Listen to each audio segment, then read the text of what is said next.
Es aterrador saber que Dios es bueno porque nosotros no lo somos. Entonces, ¿qué hace un buen Dios con personas como nosotros? Pecadores. Hemos pecado contra Dios, hemos pecado unos contra otros, hemos pecado contra la naturaleza, hemos pecado contra todo. Toda la creación clama por nuestra condena. Si Dios es verdaderamente justo, entonces, ¿qué hace Él con nosotros? Si un Dios justo simplemente perdona a los malvados, ya no es justo. Si un Dios santo llama a los malvados para sí mismo, tener comunión con Él, no es un Dios santo. Entonces, la gran pregunta de toda la Escritura es esta: ¿cómo un Dios justo perdona a hombres malvados y sigue siendo justo? ¿Cómo es que un Dios santo llama a hombres malvados a tener comunión con Él y seguir siendo santo? Y la respuesta se encuentra en la cruz de Jesucristo. En la cruz de Jesucristo vemos esta tremenda y única revelación de la plenitud de los atributos de Dios. Dios es justo. Él debe condenar nuestro pecado. Dios es amor. Por eso se convierte en hombre en su Hijo. Vive una vida perfecta como hombre y luego va a ese árbol. Y en ese árbol están los pecados de su pueblo. Se lanzan sobre Él. Y toda la justicia de Dios, toda la ira de Dios que merecemos, cae sobre la cabeza de Cristo. La medida exacta que se necesitaba para satisfacer completamente la justicia de Dios. Después de sufrir, Cristo dijo: está terminado. Eso significó que Él hizo lo que se requería para satisfacer la justicia de Dios contra su pueblo. Él pagó el precio completo. Esto es muy importante de entender. No fue solo porque los romanos golpearon a Jesús y lo clavaron en una cruz que nuestros pecados fueron expiados. Nuestros pecados fueron expiados porque en ese árbol Él llevó nuestro pecado y complació al Señor. Complació a Yahvé a aplastarlo. La ira de Dios que debería haber caído sobre mí y sobre ti cayó sobre su único Hijo y lo sufrió completamente. Pagó el precio, murió por los pecados, su muerte, y al tercer día resucitó de entre los muertos. Y ahora está sentado a la derecha de Dios, y no hay otro nombre, ningún otro nombre. En cualquier otro mundo no hay otro nombre dado a los hombres por el cual podamos ser salvados, excepto por el nombre de Jesús, de Jesucristo. Él es el camino, la verdad y la vida. Y nadie viene al Padre sino por Él. Hay un solo Dios y un mediador entre Dios y los hombres, el hombre Cristo Jesús. Y para ser salvado, la Biblia llama a todos los hombres a arrepentirse de sus pecados y a creer en el Evangelio. Ahora, ¿qué significa arrepentirse?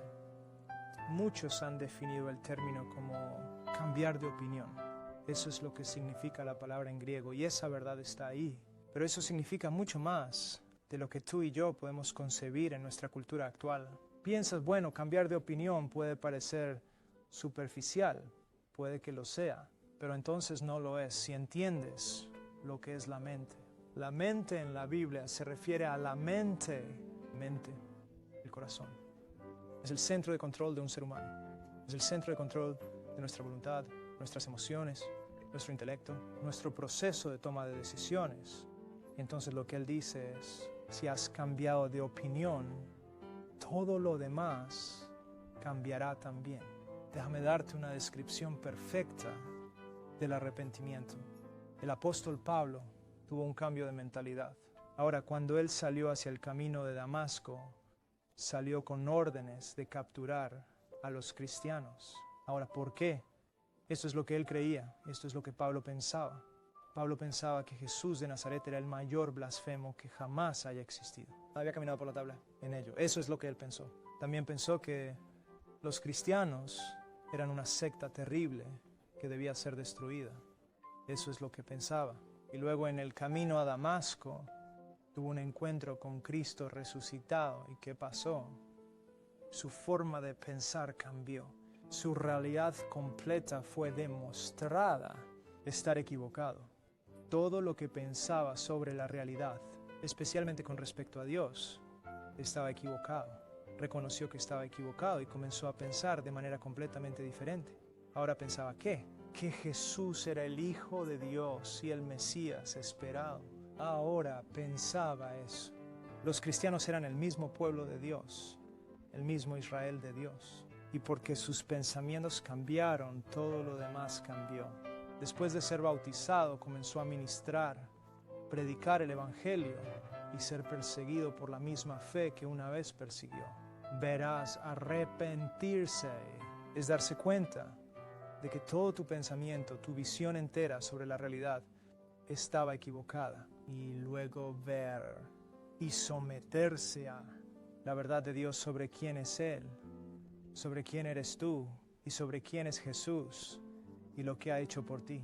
Ahora la pregunta es, ¿has arrepentido? ¿Ha cambiado tu opinión? ¿Ese cambio de mentalidad ha llevado a un cambio? Un cambio de intelecto, un cambio de voluntad, un cambio en tus emociones. Los pecados que antes amabas, ahora los odias. La santidad que una vez ignoraste, ahora la deseas. El Cristo con el que no tenías nada que ver, del que vivías aparte, ahora lo valoras. Consideras el reino de los cielos como una perla de gran valor. Esas son ciertas evidencias de que un trabajo de arrepentimiento se ha realizado en tu corazón. No solo debemos arrepentirnos, sino que debemos creer en Jesucristo, reconocer que no hay absolutamente nada en nosotros que nos pueda salvar. Como dijo el autor del himno, no traigo nada en mis manos, pero solo al cruz de Cristo reclamo. Es el reconocimiento de que tienes una única esperanza. Y el 100% de esa esperanza se encuentra en la persona y obra de Jesucristo, que sabes que no puedes salvarte hasta el punto de que si alguien fuera a... Incluso sugieres que entrarías al cielo por algunas obras de justicia. Te causaría náuseas y gritarías, no, blasfemia. Para mí, no. Me salvo por una sola razón. Hace 2000 años, el Hijo de Dios sangró y murió por mí. Así que la salvación nos llega a través del arrepentimiento. Y mediante la fe en Jesucristo, ahora, si realmente crees en Cristo, tienes vida eterna. Pero ¿cómo sabes que has creído de verdad? Aunque hayas tenido algún tipo de experiencia de conversión, sentiste una especie de paz de Dios y tantas otras emociones. ¿Cómo sabes realmente que es real? Bueno, una de las formas en que sabes que es real es que continuará. No es que la euforia emocional vaya a continuar necesariamente, pero lo que continuará es que seguirás creciendo. En gracia continuarás. Continúa profundizando en tu arrepentimiento. Seguirás profundizando en tu fe. Poco a poco serás transformado más a la imagen de Jesucristo. Y tú dices, bueno, hermano Pablo, ¿existe un verdadero pecado cristiano? Sí, lamentablemente. Sí, ¿puede un verdadero cristiano caer en pecado? Sí, pero aquí está la diferencia. Un verdadero cristiano no puede vivir en un estado continuo de carnalidad. Un estado continuo de inmadurez. Porque la Biblia dice que quien comenzó una buena obra en ti, tú lo terminarás. La Biblia habla en Hebreos 12 que una de las mayores señales de verdadera conversión es que Dios te cuidará sobre ti con cuidado amoroso de padres. Y Él incluso te disciplinará, te castigará cuando apagues, no porque su actitud hacia ti haya cambiado, sino porque te ama. Y Él desea tu santidad. Ves que una vez te conviertes en cristiano, te conviertes en parte de la providencia de Dios. Y el que comenzó una buena obra, lo terminaremos. El Evangelio de Jesucristo es que Dios es justo. Ese hombre está profundamente depravado y merece toda condena. Que para perdonar a los hombres, primero se tuvo que satisfacer la justicia de Dios. Y eso se hizo en la cruz, donde Cristo ocupó el lugar de su pueblo según la ley. Cargó con su pecado y fue aplastado bajo el peso total de la ira de Dios contra ellos. Al morir, Él pagó el precio por completo. Ha resucitado de entre los muertos. Y ahora todos los hombres en todas partes pueden ser salvados mediante la fe y el amor.